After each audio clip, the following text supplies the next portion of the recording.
Hey everybody, this is David Rice. I am the founder at Ignite DDS. If you're watching this recorded presentation, it might be that you saw it out in Scottsdale, Arizona, or in Pittsburgh, Pennsylvania, or it may be that you just kind of came across it on our website. So either way, welcome.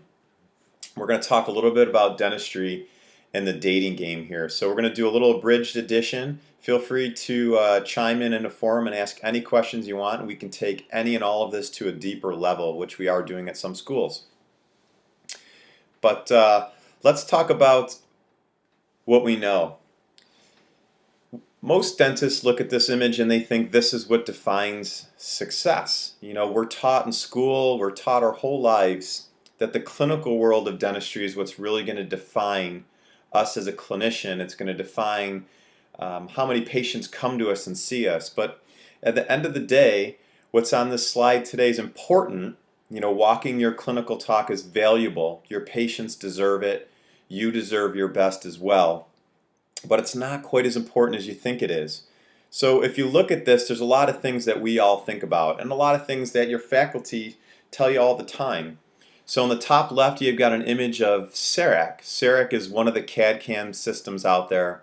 Pretty cool piece of technology. It allows us to virtually do almost anything that we can do in a physical world, whether it's diagnostic impressions, whether it's restoring an inlay, an onlay, a crown, a veneer. And in today's world, if you look in the lower right portion of this image, dental implants too, it's so cool because we can build out custom abutments and a crown. We can build out a custom abutment / crown. So whether it's cement retained, screw retained, we can do almost anything in the CAD/CAM world these days. You know, middle image, we have a shot of a diode laser. There are a lot of companies out there, and we use our laser in our practice every single day. It's a huge adjunct that makes our life simple, brings a lot of patients in the door because it's really cool and simple to do.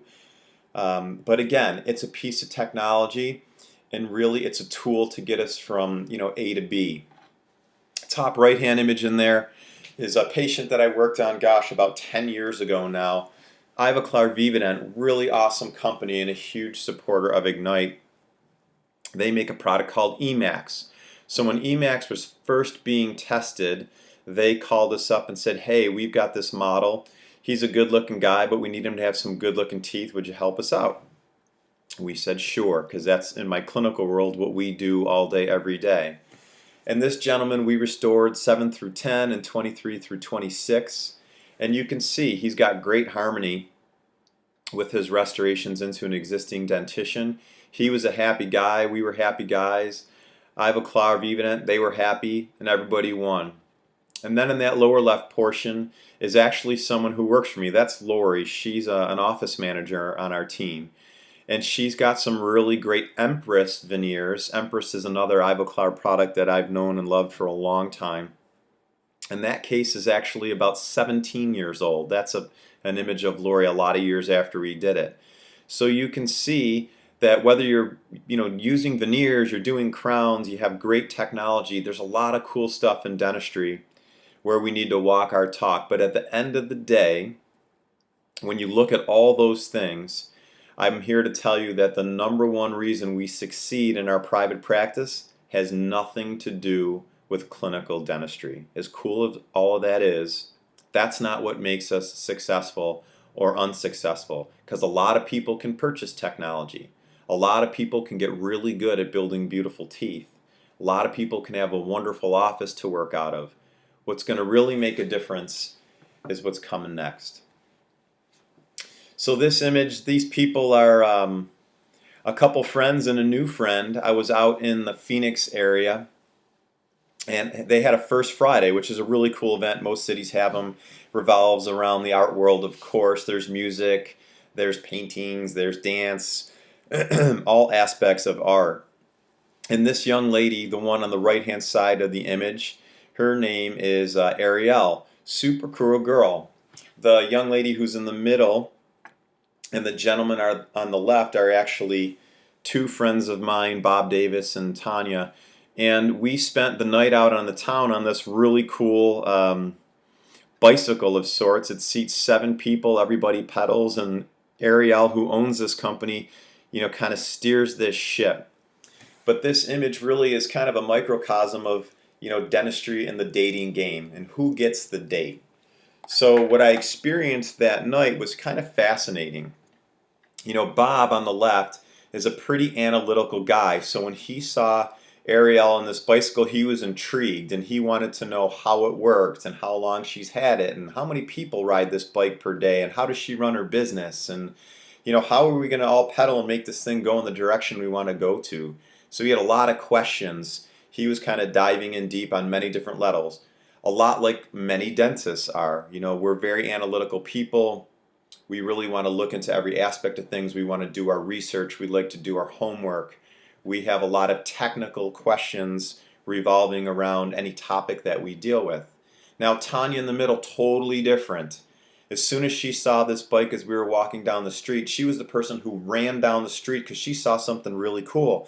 And she's screaming at the top of her lungs to Ariel, whom we hadn't even met yet, to get her to stop riding this bike so we could hop on it.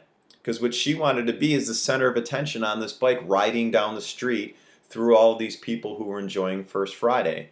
A very different perspective on this piece of technology in Ariel's world. Now my role that night was to take two friends, Bob and Tanya, and say, oh my gosh, how do I balance these two people? Because Bob's trying to figure this bike out, and Tanya's trying to do whatever she can to drag he and I kicking and screaming onto this bike and ride it down the street. So I became almost a peacemaker between someone who was very analytical and who wanted to really kind of look into this piece, but wasn't quite sure he wanted to get on it because he didn't know enough about it. And Tanya, who was super excited, super pumped, really social, engaging people she had never met before. And my job was to try and pull them both together and be sort of a mediator and a peacemaker. Now Ariel, of the four of us, she needed to drive this ship. So she had one hyper excited person, she had one person who was trying to figure it out, and then she had me who was trying to get these two people to make a decision on whether we were going to ride this bike or not. And Ariel needed to be the driving force, not only to get the three of us on this bike and going, but once we were all on it, to steer it in the right direction. She needed to be the leader and lead the way. And that's what dentistry and the dating game is all about. It's about different people. And if Ariel were to treat Bob the same way she treated Tanya and the same way she treated me, she probably would have made one of us, maybe none of us, happy. But what she knew how to do was to talk to Bob the way Bob needed to be spoken to. He needed answers to lots of questions so he could feel comfortable riding on this bike. She needed to get her energy up and get fired up because she knew that Tanya was a real people person and she wanted everybody to see what she was doing. She wanted to be the life of the party. So Ariel very wisely sensed that and got really excited when she engaged Tanya. In my role, like I said that night, as the peacemaker trying to bring everybody together, Ariel knew to kind of engage me in that fashion. And that's the key. Because you guys know this, when you're out with friends, you're out at a restaurant, if you're dating somebody or you're trying to date somebody, there are certain people that you're inherently going to get along with because your style of behavior, your personality is a whole lot like theirs. And when you find that person opposite you, you click right away, don't you? But what happens when you meet somebody who isn't necessarily your style? And maybe it's somebody you're trying to date, maybe it's somebody you're just meeting for the very first time. Sometimes you clash, right? You walk in the room one way and they walk in the room in the other way and you seem to butt heads. You're not getting along or there's just some sort of tension there that isn't healthy. You don't click. So the key to dentistry and being successful in practice has a lot more to do with clicking with people and building relationships than it does all the cool technology and stuff before, if that makes sense. So here's the scoop, and we're going to talk about one of these three pieces mainly just because we don't have a ton of time, but I promise you if you guys ask questions in the forum section, we'll dive into each one of these pieces. And I know we've got some really cool webinars set up with some dental schools to do just that. So if you're at one that we haven't set up a program and you'd like that, reach out to us and we'll make it happen. But let's think about dating. How does that work? First things first, there's an initial attraction, right? You're going to walk into a room and there are going to be some people that you look at and think, hey, that person could be for me. There are going to be other people you look at and think, boy, that person's just not for me. And part of that attraction is physical and you look, and part of that attraction is when you have a conversation with somebody and it is that initial click of getting along versus not getting along. So we need to define that in our offices too. How do we get patients to be attracted to us? One of the places that dental offices tend to really, really get it, or more often than not really, really miss it, is on the phone. And again, we're not going to get into it today, but just think about it for a second. Your number one opportunity in a dental office typically first is somebody calling on a phone to make an appointment with your office. So what happens? Either they call on the phone and you get that initial attraction, and the person who calls and the person who answers really mesh, right? And if they mesh, it's just like being on a date on Friday night. Everything goes super smoothly. That phone call goes great, and that patient has an understanding that they've called the right office. That's what you want. But if Ariel in that last slide were to talk to Bob, an analytical guy, the same way she would speak to Tanya, a really high energy social person, then one of those two people is going to work well and the other one's not going to work well. Does that make sense? We've got to learn how to get with each person on their own level, because we're all really, really different people. And you guys know this when you're out with your friends, you're out on a date, even when you're with your family, who you click with instantly and who you don't. So initial attraction is all about that. How do we get patients when we meet them the first time, whether it's live or by phone, to know that we're the right office? Second piece, and this is where we're going to focus today, is the wow first date. It's the first time they come to your practice. How are you going to separate yourself from every other dental practice that they've been to in the past? Because if you do separate yourself, they're never going to leave and go anywhere else. But if you don't separate yourself, people have a lot of choices today. They can go to the guy down the street to the left or the girl down the street to the right, because everybody has the cool CAD cam. Everybody has digital x-rays. A lot of people have lasers. A lot of people do pretty decent dentistry out there. So how do we blow a patient away on that very first date so they don't ever want to go anywhere else? Last piece that we won't have too much time to address today, and if any of you can figure this out in the personal world, let me know. But I have yet to figure out how to date 1,500 people at one time and keep them all happy. But here's the scoop. You're in a dental practice. Every patient is a date. If you can get a first date, then you need to get a second date and a third date. And everyone needs to be a long-term relationship if you're going to build a healthy dental practice where people repeat, refer, and are happy to pay you to come to your practice. So we've got to figure out how to date at least 1,500 people, keeping them all happy in order to be very, very successful. Like I said, we're going to focus on the wow first date of those three pieces, and the other two pieces could be at least a day-long course in and of themselves. But if we're looking at the wow first date, what are some of the important factors? So first things first, guys, I'm going to pick on you for a second because this is a lot of times our role. We've got to pick a hot spot, and we better look darn good because we've got one chance to make a first impression, right? You've all heard that. So what do? We dress our best. We find the hottest place in town that we're going to have a great night out and things work. So what's that look like in your dental practice? Well, location's important. You don't want to bring your first date to a terrible place that's a dive that no one's going to want to come back to. So where your office is and how your office looks and how people look, how they're dressed, how they speak, how they carry a patient from one part of your office to another part of your office. All part of looking good and picking the hot spot. When we do that well, it doesn't convince a person to stay, but it sets the tone, it creates the culture, it creates the environment where a patient can look around and they can feel like they're in the right place. So you've nailed it on the phone call That was the initial attraction. They agreed to come for this date for you. Now we've got to impress them. And the first piece of it is when they walk in the door, what do they experience?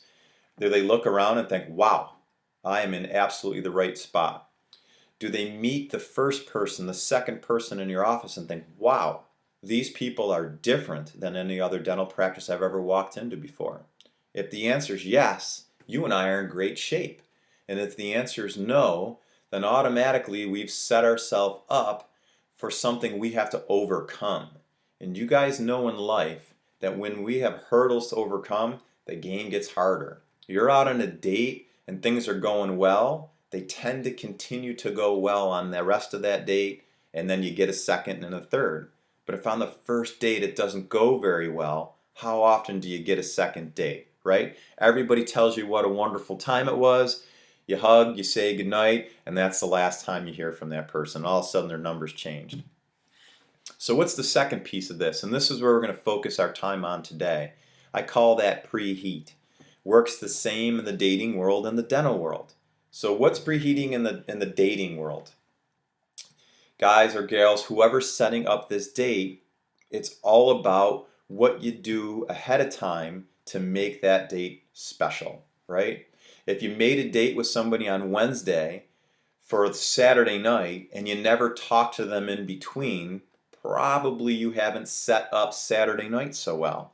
But if you made the date on Wednesday and you spoke on Thursday and you spoke on Friday and you showed up and you looked good and you opened the door, maybe you brought flowers if you're old school, who knows, whatever it is, if you create all these little steps along the way, then that date tends to go real well. And there are a whole host of things that we're going to touch on today that we can do in our dental practices that set up this wow first date. Game on is actually what you do in your office. And again, we're not going to touch upon it, but game on is the process. You know, in our office, what works really, really well, and it's totally counterintuitive, which I would highly encourage you to learn more about. But we sit a new patient down in a consult room before we ever go to a treatment room. And we may be in that consult room for 5 minutes. We might be in there for 10 minutes. We might be in there for 90 minutes. And the length of time we spend in that room really depends on the person. Are they Bob? Are they going to have a lot of questions for me that I need to answer really, really well? Do I need to give that person a lot of information, a lot of background data to support what I'm going to do? Or are they Tanya? They want to tell me a whole lot of stories. They want to be the center of attention. Or are they me? Maybe they're soft-spoken. Maybe they're not going to offer a lot of information. Maybe their whole goal is just to have harmony and be that peacemaker like I was on that bicycle. So maybe I need to engage them. And last but not least, maybe they're Ariel. Maybe they're the person who's in charge. So time is, really critical to them. So they need answers to questions and they need to move forward. But that's all part of the process. And then once you move from a consult room, how do you take them to a treatment room? How do you set the bar so high in your dental practice that they never want to go on a date with somebody else? What kind of exam are you doing? Who's a part of the exam? Is it just you and your assistant? Is it your hygienist? Is it the three of you? Do you bring somebody from your front office back so you can segment and talk about clinical dentistry and talk about how to make it happen? What's the process in your office? So again, when somebody has that experience, they walk out and think, wow, that was totally different than any other dental practice I've been to. And last piece of the wow first date is the goodnight kiss, right? If you ended your date and you have a high five or a pat on the back, it probably didn't go all that well. If you end your date with a goodnight kiss and a big smile, you probably got a second date in your future, right? Your next Friday night's booked already. So the same thing in your practice. How do you wrap up that wow first date so that patient not only wants to come back, but they're scheduled to come back, and maybe it's just not them. Maybe if mom came to the office as a new patient, now the 3 kids come as new patients, and maybe dad comes too, or maybe somebody who she works with comes in, somebody that she hangs out with socially comes in. How do we finish this wow first date so we not only get a second date, but we get more first dates with more people. But let's focus on preheat. So 3 pieces of that preheat that we'll talk about. Now, if you've seen this live, you have a little bit of taste of this. If you haven't, let me introduce it for you quickly.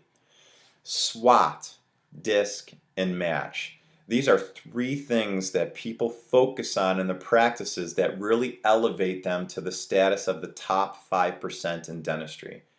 These are how we build relationships with our patients, because if we can get the second, third, fourth date, we can build a long-term relationship, then we get to do all that real cool dentistry that we talked about on that first slide, the veneers, crowns, implants. We can afford to buy technology. We can afford to incorporate it in our practice. So real quickly, let's deal with SWOT here. SWOT is really simply a series of questions, because one of the things that I'd like you to take away from this little seminar is that questions really are the answers. And the more you and I can ask instead of telling a patient, the further we're going to get. And sometimes that's hard for us to do because our entire lives we're taught to tell answers. That's how we've succeeded since we were 4 years old. Think about it for a second. Let's talk in terms of dental school right now. You're in your first 2 years where you're really heavily focused on academics. What determines if you're number 1 in your class or if you're last in your class or anywhere in between? It's how you do on the test, right? You get delivered a ton of information in a short period of time, and then one day you sit down. Well, lots of days we sit down, right? We all went through this. Lots of days we sit down, we sit in an exam room for an hour or 2 hours or 3, and somebody gives us an exam. And we're rewarded for answering, for telling people a lot of right answers. Now, when we're in clinic, the same thing happens. It just happens differently, right? When you are in front of a patient and the faculty member comes by, how do you do well in clinic? You do well when you prep teeth well, you do well when you restore teeth well, and you do well when that faculty member asks you questions and you can give some really great technical answers, most likely in this jargon that nobody understands but you and I, right? Do you think your patients understand what mesial is or occlusal is, or what probing depths are, or occlusion? You know, they don't understand TMJ. They've all heard the word, but nobody has any sense of what that is. And at the end of the day, if you think about it, say for example, you're at your apartment and you're in school, and you wake up in the morning and you go to take a shower, and you stand in there and it's freezing water. What do? Well, you call the landlord, and who probably calls the plumber. And at the end of the day, somebody shows up at your house or your apartment, and they want to sit down. Imagine, right? Somebody comes in and they want to sit down and they want to talk to you all about what they're going to do. Well, you don't have hot water because a pipe burst because it was 35 degrees this winter, and my gosh, it never gets to 35 degrees here, and there's no insulation on the walls. So the pipe burst and that led to water leaking down here, or your hot water tank went, so you're going to need a new one. Do you care about any of that? No. What you care about is a hot shower, right? Well, that's what your patients care about too. They care about the emotion behind what helps them. It's not about getting crowns on their front teeth. It's about the result. What do the crowns do for them? And we'll touch on that when we get to match. So at the end of the day, what we need to focus on not so much is telling people what we're taught, but asking people. Because we can make mistakes if we tell people things. We could guess wrong. What SWOT is a very, very simplistic line of questioning. It's a system of how to ask people something. So instead of you telling them potentially the wrong thing that they don't care about, you get to give them the right answer. So the S in SWOT stands for strength. There are strength questions we can ask. The W stands for weaknesses. So we can ask people questions that challenge weaknesses or things that didn't go well before. O stands for opportunity, and T stands for threat. So let's think of a really simple scenario here. And maybe it's a new patient, since we're talking about first dates, maybe it's a new patient. And imagine in your office or when you're at dental school, this is a great line of questioning to talk to patients about. Imagine you sat down and you're trying to figure out what your patient wants. Well, here's a real simple thing to do. Ask. Just ask. So maybe you say, hey, listen, so I can give you the best care I can at Pacific Dental today, and you can have the greatest experience that I can give you here. Can you do me a favor? Can you tell me what you've liked most about your dental visits in the past? And maybe they'll tell you, gosh, who knows what they get. I liked a lot that my dentist got me in and got me out. I liked that they took a lot of time talking to me. Maybe it's just the opposite. I liked that they explained everything to me. Or I liked that they took their time and really helped me through the process. Who knows what their answer is? But each of those answers is very different, right? Somebody who says they like that their dentist got them in and out is really concerned about time in a fashion that means that we need to be very effective with our time. We need to not tell stories. The opposite, what if they tell us, I really liked that they took their time and had a lot of conversation and explained everything to me. That's 180 degrees from tell me a short story and get me in and get me out. But if we didn't ask that question, if we just talked to every person the same way, some people we're going to make happy and some people we're not. So once you have an answer to the strength question, a really logical follow-up question is, that's great. So now I know what you like, right? How about you tell me things that you didn't like? Or what didn't go well at your last dental office? Or why did you leave your last dental office? Each one of those questions allow your patient to tell you a story about things that they didn't like. And they'll go on and tell you another story. Now think about an opportunity. And this gets even easier. So we've pushed this ball uphill with our questions, and by the time we get to opportunity, now that ball has a chance to roll downhill and our life gets easy. So a very simple thing to do when I want an opportunity to arise is to talk to a patient and say, hey, listen, Mr. Jones, if we do more of these things that you like, for example, if we do more of explaining things to you so you get a really thorough understanding of exactly what we're going to do, how long it's going to take, how much it's going to cost, and you really understand why, that'd make you happy, right? That patient, if that's what they told you yes to for strengths, is going to say yes. And then you can follow in the same sense with, okay, so if we do more of that, Mr. Jones, and we do less of whatever Mr. Jones told us he didn't want, then we can create the opportunity to say, if we do more of this and we do less of that, Mr. Jones, do you feel like you're going to be happy here and like this will have been a great dental visit for you? The natural answer to that question is yes, right? They said yes to the strength. They said yes to the weakness. They've now said yes to the opportunity. And there's a really cool psychological theory in life that each yes you and I get makes the next yes even easier.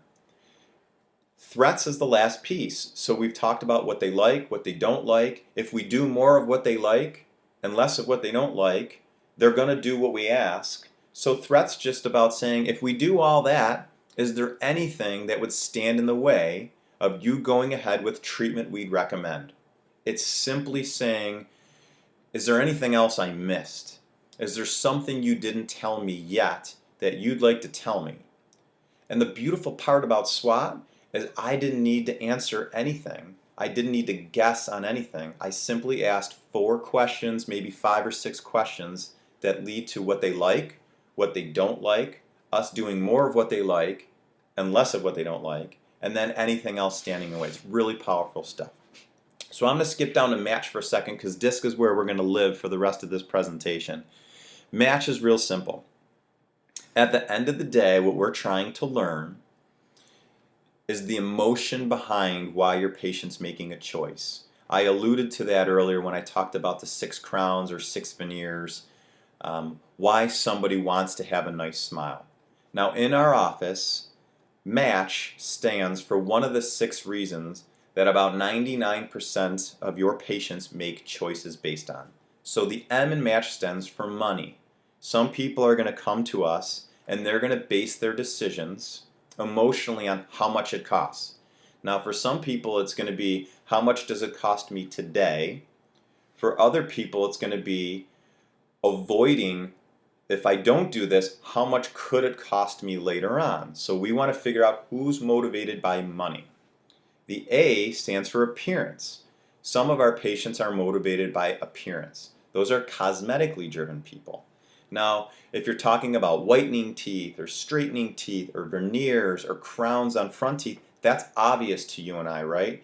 We could look at that patient and we know they're going to tell us that story. That's a no-brainer. But think about where you can take appearance to. It can be the basics of dentistry. It can be the foundation of dentistry.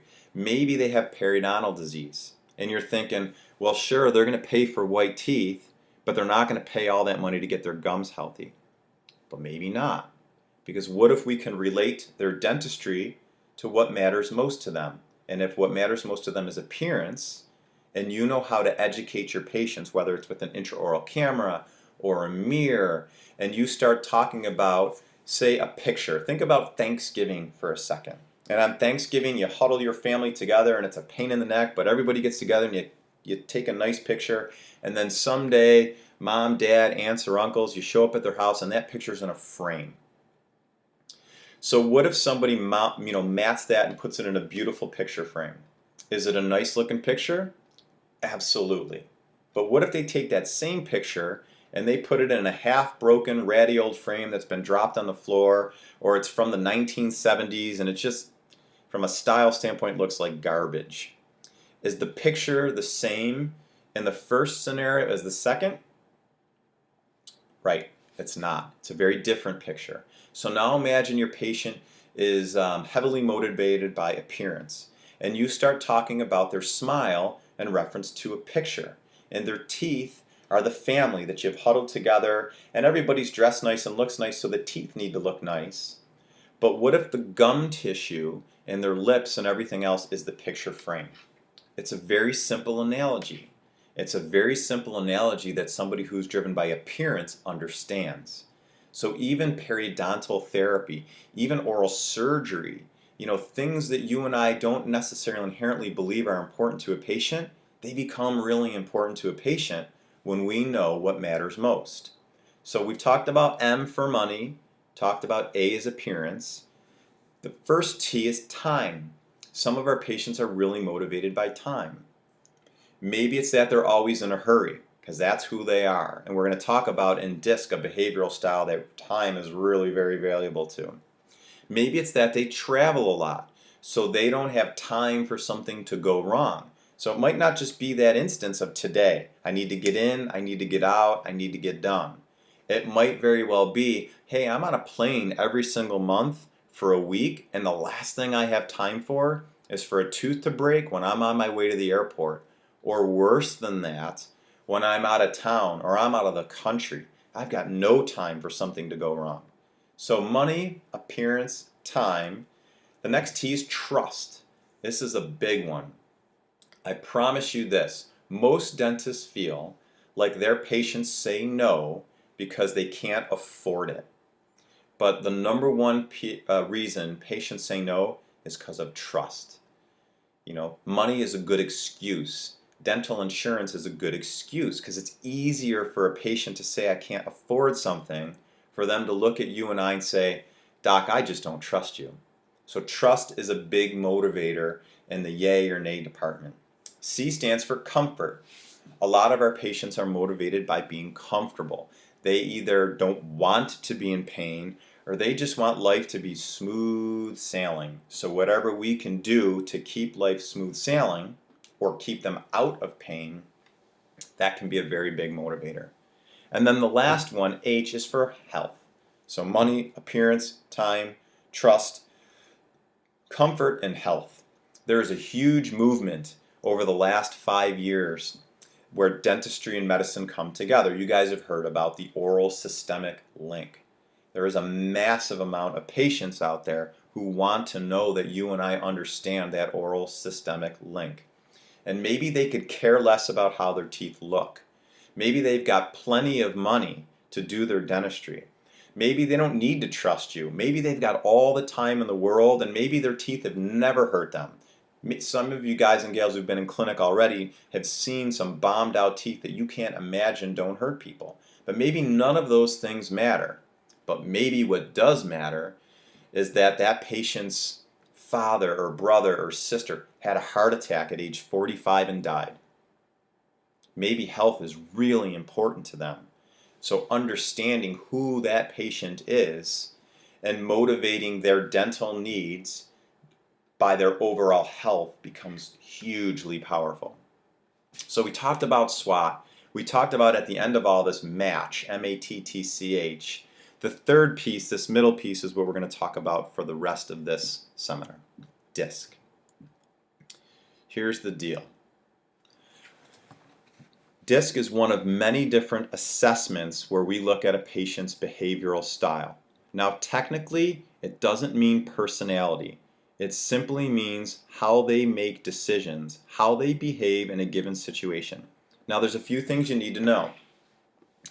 Your DISC style, whether you're a dominant type, that left corner, whether you're an influencer type, an I, a supportive type, an S, or a cautious type, C, we all embody all four of those pieces, but depending on where we are in life, what stage of life, how old we are, where we are in a room, are we in a dental office, are we at home, are we at work, are we with our kids, our family, our friends, one of these types, or maybe two of these types, tends to come to the surface and sort of take charge, and it leads how we make decisions.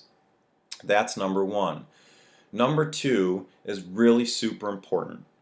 When you learn who you are, which one of these styles you tend to be, and when you learn the other styles, you're going to tend to believe that everybody should be you. That's a natural thing.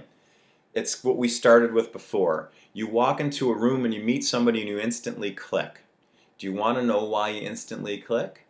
Because that person that you're talking to is the same style as you. So if you're a dominant type that likes to walk in the room and own the room and get things done and take charge, you're going to tend to be really, really comfortable with other people who are just like you. Same thing goes for each of the other styles. So what I would caution you on is, as you learn this, is don't think that you want to surround yourself with everybody like you so you can prove you're right. Lots of people do that, myself included. When I first learned about behavioral styles, I knew who I was. My partner in my dental practice was the exact opposite guy as I was, and I thought I was right, and he thought he was right, and it led to us butting heads. Imagine this. Each style has very specific strengths, and each style has weaknesses. So if you can surround yourself on your dental team, you're the dentist, but maybe your assistant is one style, your hygienist is another style, your office manager is a style. Your whole team comes together and you embody each of these four styles. That's very, very helpful. It's helpful for you and I so we can learn how to adapt and we can talk to each style the way they like to be spoken to, but it's also helpful with if you have a hard time meshing with one style over another, you've got somebody or some buddies in your office who have a strength where you have a weakness. Really super important stuff. But here's what we try to do. When we look at this, what we're trying to figure out from the very first phone call, when we're trying to be attractive to our patient, that initial attraction, we are trying to figure out what style that potential patient is, even on that very first call. So let's look at this as a grid of four different styles. Let's start with Donald Trump in the top left. Now, if you imagine Donald Trump, you probably imagine him to be a pretty dominant guy, right? What's his token phrase? You're fired. Now that's a guy who wants what he wants. He wants it how he wants it, and he wants it when he wants it, right? He makes his decisions fast. He's not always right. In fact, he's probably wrong a lot, but he makes a decision. He makes it quick. Time is important to him, right? But does he care about anyone else's time? No. He cares about his own time. That's a dominant style. So the question is, how do you recognize Donald Trump if he calls on the phone or walks in your office? Well, if you look at these two larger brackets, the one above it, what do we know about Donald Trump? We know he's on the outgoing type top half of this grid, right? Donald has no trouble walking in a room and letting everybody know he's the boss. That's an outgoing type. But if you look to the left-hand side, what do we also know? We know he's a task type. So Donald might be outgoing, but he's not a people person, right? That's not his priority. He doesn't necessarily care about the other people in the room. He's a get-it-done guy, check-it-off his list guy, and as long as it fits in his world, his way, he's happy. Anything else? Not so good. So the question is, the two questions I guess are this. How do we recognize them? And then how do we treat them? Because if we can't recognize them, then we can't talk to Donald Trump like Donald Trump wants. And if we want to learn what his match is, what matters most to him, if we want to learn is it money, appearance, time, trust, comfort, health, then we have to start speaking to Donald Trump the way Donald Trump likes being spoken to. So imagine Donald calls on the phone, and imagine in my office Lori or Sue answer, and they want to know how we can most impress Donald. So one of the first things they're going to ask, SWAT, is they're going to want to talk to Donald and ask him a few questions. So what if Lori said, "Hey, Mr. Trump, so we can take the greatest care of you in our office, do you have a few minutes so I can ask you a couple questions?" What's Donald Trump going to say? No. Why? Because Donald Trump isn't a people person, right? He doesn't care about Lori. He cares about him. He's a task-driven guy. So he's going to want to get on that phone and complete the task. And completing that task means get on the phone, make an appointment, tell me when, tell me where, tell me what it's going to cost. I'm done. Now, if we know how to treat Donald Trump that way, and we actually do treat him that way, if we recognize that on the phone, then he's going to hang up and he's going to be thoroughly impressed because we got him. Now we meshed, right? We met Donald Trump in his world. We walked into the party, we went on the first date, and we meshed with Donald Trump. We win. We get we get the first date. Now imagine he comes into our office because we got that first date.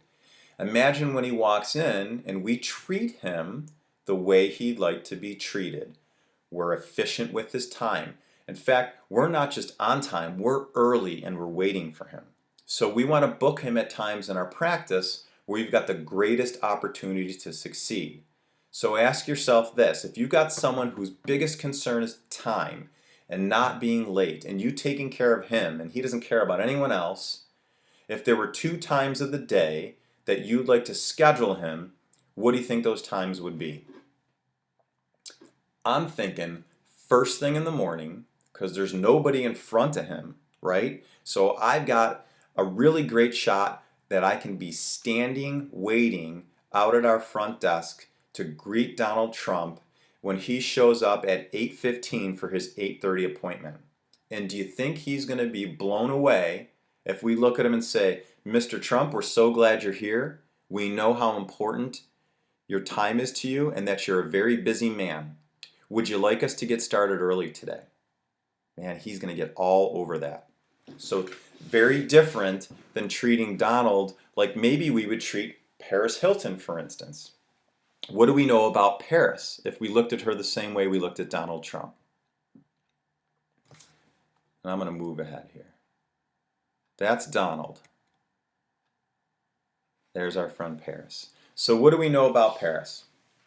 She also is an outgoing type, right? Imagine Paris Hilton. What do you know? If you could picture her in a room walking in, imagine for a second what she'd do and how she'd look. I mean, just look at this picture. Who does she want to be when she walks in the room? She wants to be the most popular person there, right? She wants all eyes focused on her. She would like to be the life of the party. I forgot to do it. I wish I would have done it, but I have Paris's mugshot. So those of you who have heard me give this presentation live, you've heard me say that before. But Google it. Paris Hilton's mugshot is hysterical. She's posing. Even, handcuffs and all. Paris Hilton found time to try to look good and be the center of attention, even though the center of attention was a negative thing in that instance. So she's very outgoing.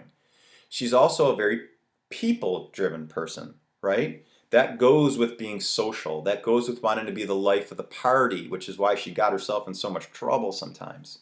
So Paris is an influencer type. She's not a dominant type. She's not going to walk in and lay down law. In fact, time for her is very different, right? Donald Trump wants to get in, get out of your office, be in charge, be in control. But what would Paris Hilton want? If you answered the phone and Paris Hilton was on the other end and you said, "Hey Paris, we want to take great care of you today or tomorrow. Can I ask you a couple questions about yourself?" You think she wants to talk about herself? Man, she's going to talk your ear off, right? She's going to tell you how wonderful life is. She's going to tell you all the countries she's been to in the last month. She's going to tell you all the other celebrities she's hanging around with, who she's dating, what kind of car they drove. They had a boat, they had a jet. I went to the jeweler. I partied like a crazy person. Everybody loves me. So it's going to be a very different answer on the phone. So Lori can figure out really quickly when Paris Hilton calls as compared to when Donald Trump calls, right? Makes sense. And think about Paris walking in your office, where Donald is very businesslike because he's a task type, and he wants to be in control of the situation. Paris is going to be different, right? So instead of Lori greeting Paris when she walks in, very businesslike, and we're going to get you right back and get started, probably if you and I are standing up front to greet Paris, or someone who works from us stands up front and greets Paris, what do you think she'd like? She's going to like us oohing and eyeing and saying, "Oh my gosh, I love your outfit. You look terrific. Where'd you come from today?" So she can start telling us all her stories. So where Donald Trump wants fast, efficient, effective, and we can maybe manage him and not a lot of time in the office because he doesn't want to be there, what do you think Paris wants with our time and our attention? She wants just the opposite. She needs us for a lot of time. She needs to be able to tell us a long story and a lot of them. So going back to, if I took a snapshot for you, that consultation room. If I'm in the room with Donald Trump, do you think I'm in there for 10 minutes or 90 minutes?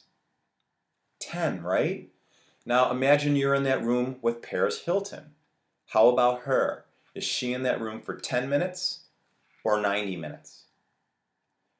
Because in my hands, Paris Hilton may never actually get to the treatment room on that first day. And it sounds crazy, I know, that in a dental office you spend 90 minutes talking to a patient because that's not very productive. And most dentists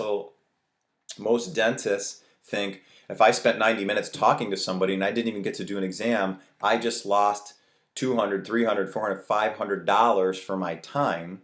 That's what most dental guys and gals think, right? That they lost. But they're wrong.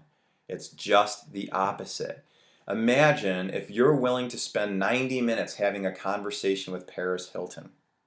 Do you think that when you eventually do get to that treatment room and you talk about her treatment, maybe it's $500, but maybe it's $10,000. If you've given Paris Hilton all that time and she believes in you and she likes you, and more importantly, number one, she trusts you, do you think Paris is going to do the work? Yes, Paris will do the work. And what's better than that is you set the bar so high, you've wowed her so much on that first date, that even if she decided, "I'm not sure if I want to go out on another date with you. Let me date someone else. Let me date the dental practice down the street." When Paris goes there and they treat her like they treat everybody, and she's in and out in 30 minutes, do you think she's going to go back on a second date with them? Or do you think she's going to come crawling back to you because her date with you was amazing? She's coming back to you. So let's talk about the next behavioral style. That's the supportive type. And I looked at a lot of different celebrities, and believe it or not, this young lady won like nicest person of all the celebrities I could find. Also, when I think of a supportive style, when I think of this S type, I kind of think of like my grandmother, that sweet little old lady. And think about who that person is. Are they task driven or are they people driven? They're people driven, right? When you think of that sweet little old lady, they are a very people driven group of people. They want to make you happy. They want to do whatever it takes to get along with you, right? When grandma gets together with the family and the family's not getting along, grandma gets really upset. Grandma's whole day is all about making everybody else happy. It's not about making herself happy. That's what brings her joy. So grandma's a very people-driven person. But is she the same as Paris Hilton? Not at all. Because Paris is going to talk, talk, talk, talk, talk, talk, talk. And grandma is more of a reserved type. So she's going to listen, listen, listen, listen, listen. Now, a strength for grandma is that she's going to listen and we're going to be able to help her make good dental decisions. But if we were to ask grandma a question, would you like to do this or would you like to do that? How many times would you ask grandma that question and she'd say, whatever you want, honey, right? Our patients work the same way when they are this S style. They'd like to make us happy.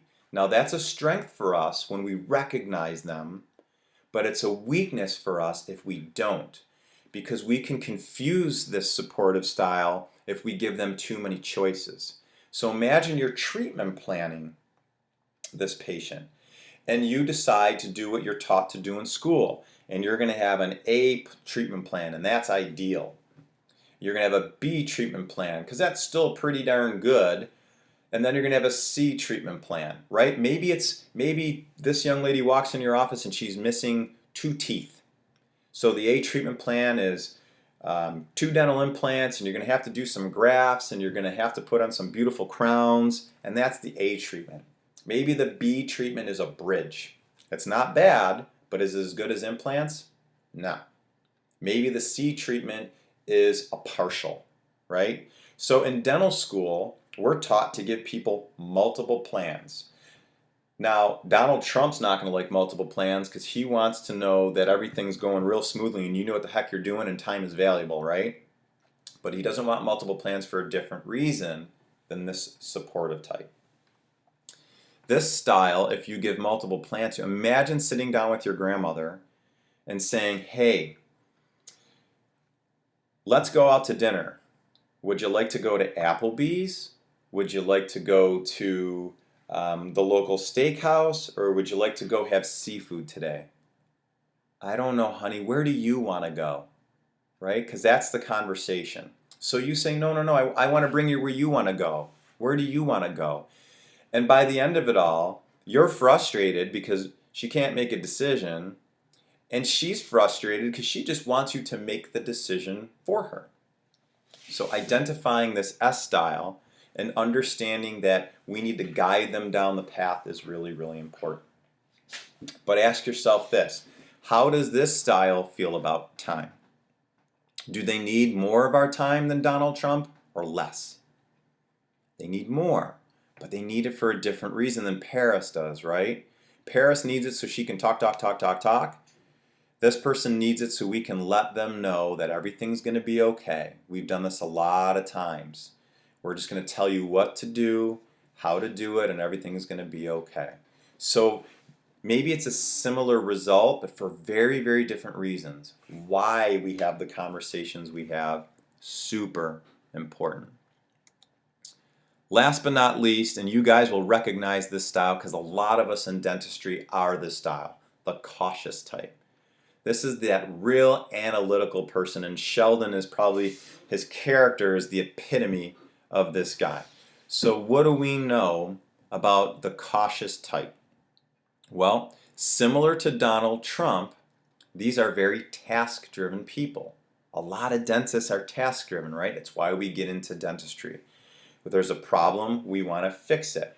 If there's a problem and we want to fix it, we better research the best way to fix it, whether it's the best material, the best technique, how many times has it been done, is it tried and true, can I count on it, is it going to last?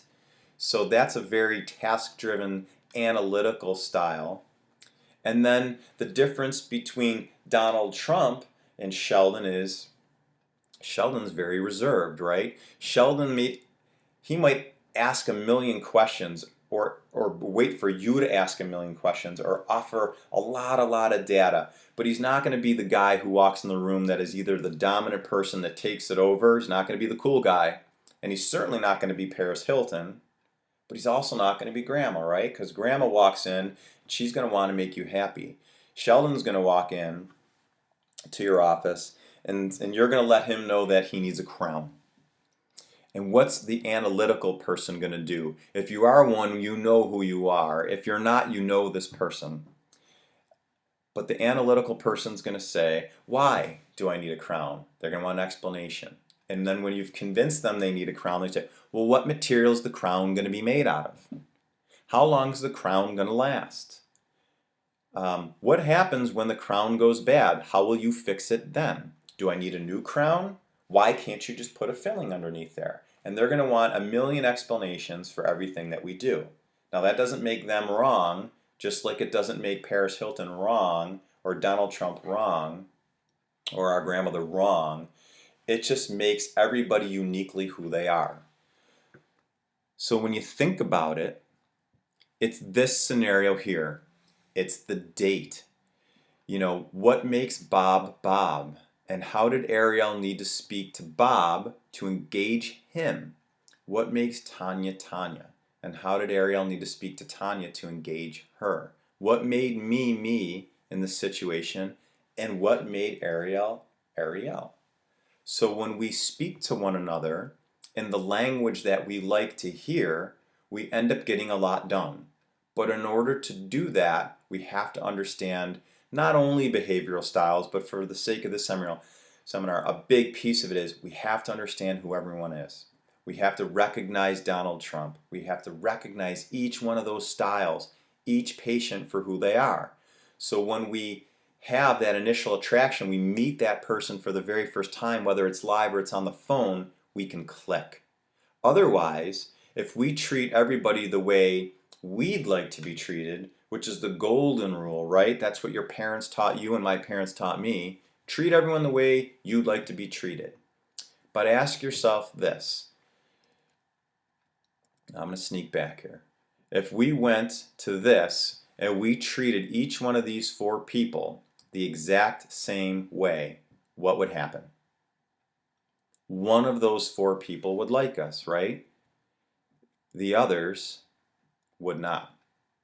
So if we treat people the way we like to be treated, there is an inherent danger. And that danger is that they're not us. And we only capture 25% of the patients are out there, because birds of a feather will naturally flock together, right? Likes like likes. It's a basic law of human attraction. So if you do that as a clinician, if you build your practice and you only appeal to 25% of the people, it's going to be really hard to make 1,500 dates happy. But if you can learn a different skill set, if you can embrace it, then what happens at the end of the day is you can make 100% of the people happy. Now that's not going to be true of everything, right? There are exceptions to every rule, but you will be able to appeal to every single behavioral style, which means what? It means that making Bob happy, Tanya happy, Ariel happy, me happy equals making your patients happy, and you and I get successful. So I hope this was helpful to you. I hope you'll ask some more questions. Like I said, we've got some follow-up webinars at a lot of schools to dive into each aspect, dive further into DISC. If you'd like to know your disc style and you can get some people together for your school, we can acquire the disc assessments for you and go through it together. It's a really cool exercise that I highly recommend. We can talk more about match, we can talk more about SWOT, and ultimately we can talk more about how you can be in the top 5% of dental practices out there. So thanks for joining us here today. Have a good one, and we'll talk to you soon.